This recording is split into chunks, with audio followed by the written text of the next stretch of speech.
मोहम्मद इमरान भट्टी। आज additional session जज के जो 2023 के एग्ज़ाम थे उनका आज हमारा जो एक सीरीज़ चल रही है उसका क्वेश्चन नंबर 9 था। तो उसके ऊपर जो है ना एक अटैम्प्ट किया है, वो आप दोस्तों से शेयर करता हूँ। ये क्वेश्चन जो था वो स्पेसिफिक रिलीफ एक्ट से था, तो इस क्वेश्चन को रीड आउट करते हैं। क्वेश्चन नंबर 9 था। इसमें था कि सब section B of section 27 of the Specific Relief Act 1877 provides an exception to the general principle relating to the enforceability of the contracts.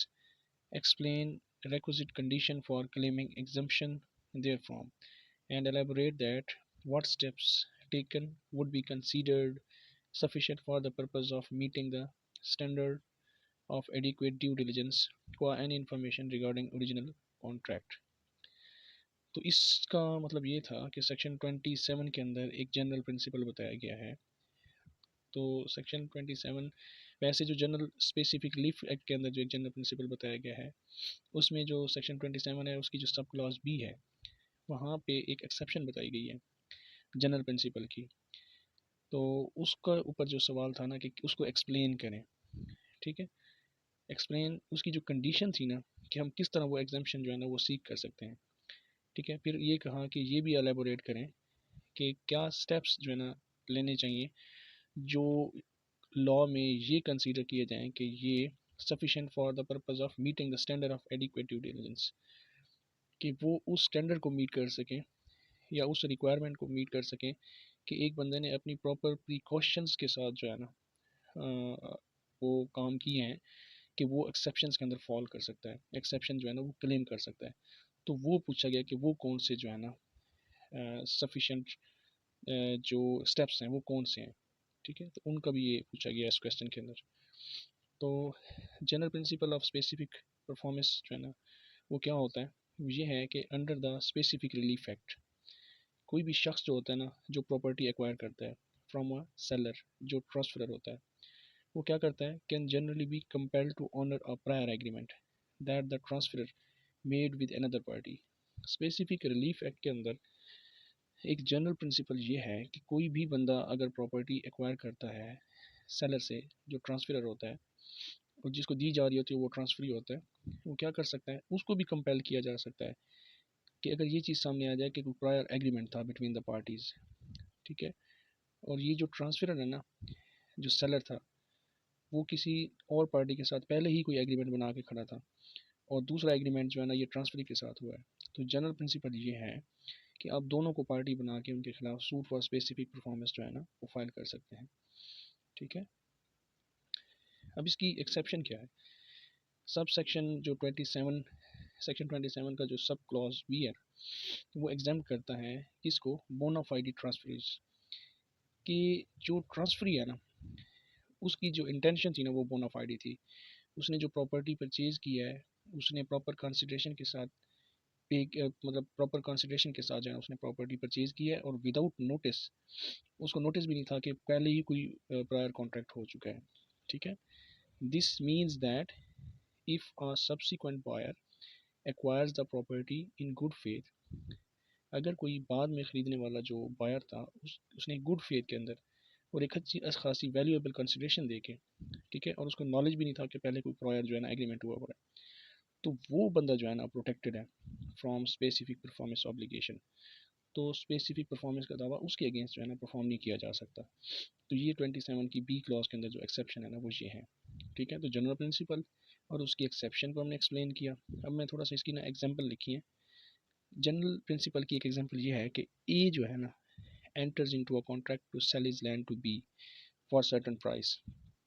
यहाँ पे ए जो है उसने कॉन्ट्रैक्ट किया है बी के साथ, अपनी प्रॉपर्टी सेल की है उसको, और बाद में ए जो है ना वही प्रॉपर्टी सेल कर देता है सी को। अब बी जो है ना वो स्पेसिफिक परफॉर्मेंस का सूट ए और सी दोनों के खिलाफ जो है ना वो क्या कर सकता है, फाइल कर सकता है। इसका आउटकम क्या है कि C can be compelled to honour the agreement between A and B if C had notice of the prior contract either actual और कंस्ट्रक्टिव। तो इसका आउटकम में हम ये कहते हैं कि सी को जो है ना कंपेल किया जा सकता है कि वो एग्रीमेंट को ऑनर करे जो कि ए और बी के दरमियान हुआ था और सी को इसका नोटिस था कि पहले से भी कॉन्ट्रैक्ट है, उसने दोबारा भी जो है ना विद मेलाफाइड इंटेंशन जो है ना एक कॉन्ट्रैक्ट का हिस्सा बना है। ठीक है, अब ये है हमारा जनरल प्रिंसिपल की एग्जाम्पल। अब मैं आपको एक्सेप्शंस की जो है ना वो एक एग्जांपल देता हूँ। इसमें हम फैक्ट्स ये देखते हैं कि ए ने ना कॉन्ट्रैक्ट किया बी के साथ, अपना घर उसको बेचा है। अभी ट्रांजैक्शन कंप्लीट नहीं हुई थी कि ए ने क्या किया, यही घर जो है सी को बेच दिया। अब जो सी था ना उसने प्रॉपर मार्केट वैल्यू के हिसाब से पेमेंट की, उसको इस चीज़ का इल्म भी नहीं था कि ए और बी का पहले से कोई एग्रीमेंट है, और उसने जो काम किया वो एक ईमानदारी के साथ इन गुड फेथ जो है ना वो ट्रांजैक्शन कंप्लीट की। अब इसका आउटकम क्या है कि सी जो है ना वो प्रोटेक्टेड है, जो सेक्शन 27 की जो सब सेक्शन बी है ना उसके तहत, कि उसको कंपेल नहीं किया जा सकता कि उसके खिलाफ सूट फॉर स्पेसिफिक परफॉर्मेंस जो है ना फाइल किया जा सके। ठीक है, ये दोनों की एग्जांपल्स हैं। तो इसकी जो एक और पार्ट था क्वेश्चन का कि वो रिक्विजिट कंडीशंस क्या हैं फॉर क्लेमिंग एग्जाम्पशंस, कि हमने कौन सा स्टैंडर्ड जो है ना कौन सी कंडीशन को फुलफिल करना है कि हम एग्जाम्पशन जो है ना क्लेम कर सकें। To claim an exemption under section B of section 27, a subsequent transferee must fulfill the following conditions। तो यहाँ पे उसको ये कंडीशनें जो है ना फुलफिल करनी पड़ेंगी इस चीज़ से बचने के लिए कि उसके खिलाफ स्पेसिफिक परफॉर्मेंस जो है ना का दावा ना फाइल किया जा सके। ठीक है, उसको स्पेसिफिक परफॉर्मेंस के ज़रिए पाबंद ना किया जा सके कि वो कॉन्ट्रैक्ट की परफॉर्मेंस करे, उस कॉन्ट्रैक्ट की जो उससे पहले किया गया था। ठीक है, तो क्या एग्जाम्पशन है, उस एग्जाम्पशन को किन कंडीशन से हम मीट कर सकते हैं। पहला ये है कि transferee for values, the transferee must have paid valuable consideration, जिसको प्रॉपर्टी दी गई है उसने क्या किया हो, अच्छी खासी अमाउंट पे की हो प्रॉपर्टी की। अगर कोई बंदा गिफ्ट को, ठीक है, गिफ्ट दे देता है या कोई उससे अमाउंट ही नहीं लेता और ट्रांसफ़र कर देता है तो वो इस जो एग्जाम्पशन है ना, जो एक कंडीशन है वो इसको फिर मीट नहीं करता। ठीक है, इसकी एग्जांपल ये है कि इफ़ सी क्या करता है, बाइज अ हाउस फ्रॉम ए, सी ने घर परचेज किया है ए से मार्केट वैल्यू के हिसाब से। ठीक है, सी में क्लेम एग्जम्पशन, सी ये कह सकता है but if C receives the house as a gift the exemption does not apply. लेकिन अगर सी को किसी ने ऐसे ट्रांजैक्शन से बचने के लिए गिफ्ट कर दिया या मुफ्त में दे दिया तो फिर वो सेक्शन 27 की बी क्लॉज में वो उसके एग्जम्पशन सीक नहीं कर सकता। ठीक है, तो पहली कंडीशन यही है कि जो उसने प्रॉपर्टी ली है ट्रांसफरी ने, उसने प्रॉपर मार्केट वैल्यू के हिसाब से पैसे पे किए हैं। ठीक है, और गुड फेथ में, यानी कि उसको बिल्कुल उसने ईमानदारी के साथ ये ट्रांजैक्शन की है, उसको ये नहीं पता था कि मुझसे पहले भी किसी पार्टी का इसके साथ कॉन्ट्रैक्ट है। ठीक है, उसकी एग्जांपल यही है कि if C suspects that is selling the house quickly to avoid honouring a prior deal with B, B can not claim good faith. अब सी को ये शुबा होता है मिसाल के तौर पे कि ए जल्दी जल्दी में अपना घर बेच रहा है और उसको ये एक शक है कि ये इसलिए जल्दी बेच रहा है घर कि इसकी प्रायर जो डील है ना बी के साथ, ठीक है, इस वजह से ये मुझे घर जो है ना बेचना चाह रहा है। अगर उसको ये सस्पिशन राइज होता है ना तो फिर भी वो क्या करेगा, अगर वो फिर भी ट्रांजैक्शन या कॉन्ट्रैक्ट साइन कर देते हैं तो फिर वो 27 की बी क्लॉज में एग्जाम्पशन सी नहीं कर सकता। तो उसको ये शो करना होगा कि उसकी जो ट्रांजैक्शन है ना वो क्या है, इन गुड फेथ है। ये दूसरी कंडीशन है। तीसरी कंडीशन ये है जो उसने फुलफिल करनी है इस एग्जाम्पशन के अंदर जाने के लिए, absence of notice of the original contract. जो प्रायर कॉन्ट्रैक्ट हुआ है ना पार्टीज के दरमियान उसको पता ही नहीं है, जो दूसरा कॉन्ट्रैक्ट करने वाला बंदा है जो ट्रांसफरी है उसको पता ही नहीं था कि पहले कोई ट्रांजैक्शन हो चुकी है। ना तो उसको एक्चुअल नोटिस है ना ही कंस्ट्रक्टिव नोटिस है। एक्चुअल नोटिस का मतलब है कि उसको डायरेक्टली इन्फॉर्मेशन थी कि इन दो पार्टी के दरमियान तो ऑलरेडी कॉन्ट्रैक्ट हुआ है, ये मेरे साथ क्यों कर रहा है। या कंस्ट्रक्टिव नोटिस का मतलब कि हालात वाक़यात ऐसे थे कि ये प्रिजम्पशन वो कर सकता था कि यार ये प्रॉपर्टी ऑलरेडी किसी और बंदे के साथ कॉन्ट्रैक्ट हुआ है तो मेरे साथ कॉन्ट्रैक्ट क्यों कर रहा है।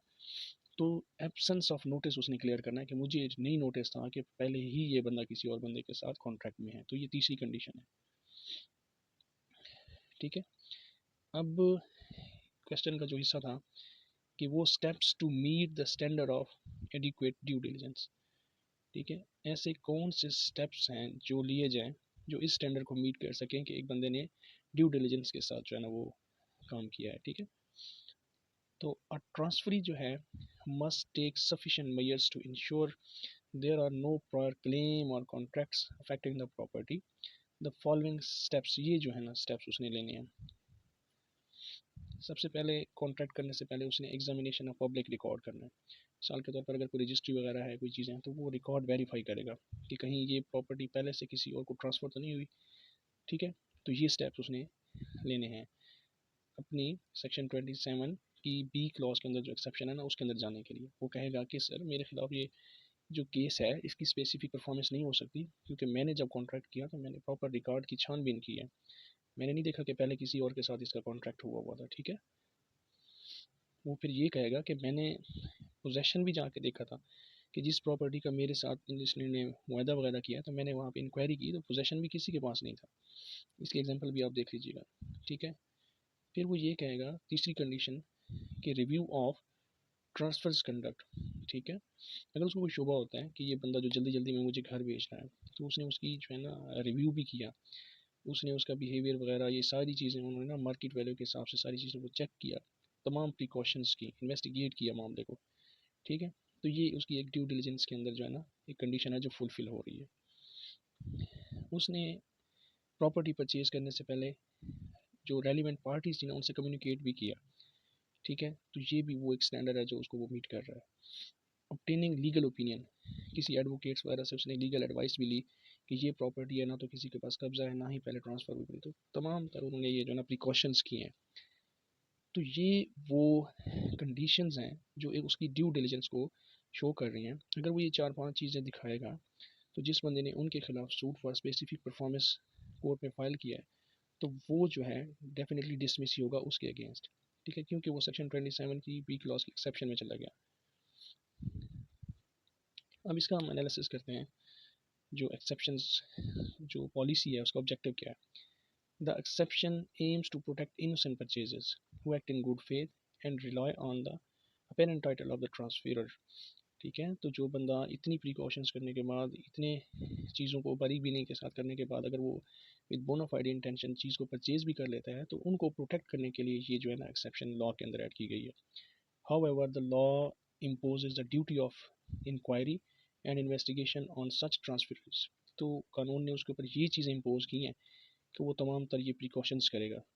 Mayor ignorance of the original contract does not suffice। The transferee must show that they took reasonable steps to avoid notice। तो जो ट्रांसफरर है ना, जो ट्रांसफरी है बल्कि, उसको ये दिखाना होगा सम रीजनेबल स्टेप्स उसने लिए थे। ठीक है, कि उन्हें चेक किया कि ये प्रॉपर्टी पहले से सेल शुदा नहीं है, प्रॉपर इंक्वायरी की है, मुझे इस चीज़ का नोटिस नहीं था, ये सारी चीज़ें उसने प्रूव करनी है। ठीक है, अब इसको हम कंक्लूड करते हैं। Sub section B of section 27 strikes a balance between the rights of the original contracting party and the protection of innocent subsequent transferees। तो ये एक बैलेंस है, वो बंदे जो प्रायर कॉन्ट्रैक्ट कर चुके हैं उनके दरमियान और जो सब्सिक्वेंट बोनाफाइड परचेजर है उनके दरमियान का एक जो है ना ये क्या है, एक बैलेंस है इनके दरमियान।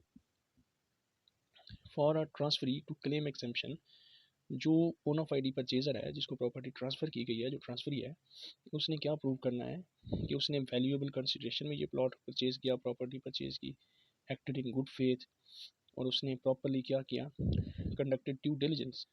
अगर वो इन चीज़ों को मीट नहीं कर सकता कंडीशंस को, कि इस तरह ट्रांसफरी ने ये कंडीशनें पूरी नहीं की, तो वो क्या कर सकता है, उसके खिलाफ फिर इन्फोर्समेंट हो सकती है कॉन्ट्रैक्ट की। अदरवाइज वो इस एक्सेप्शन के अंदर जो है ना वो आ जाता है। होप कि चीज़ें जो है ना आप लोगों के ऊपर क्लियर हुई होंगी। बाकी इसको लाइक कीजिए, सब्सक्राइब कीजिएगा, दुआ में याद रखिएगा। Thank you very much.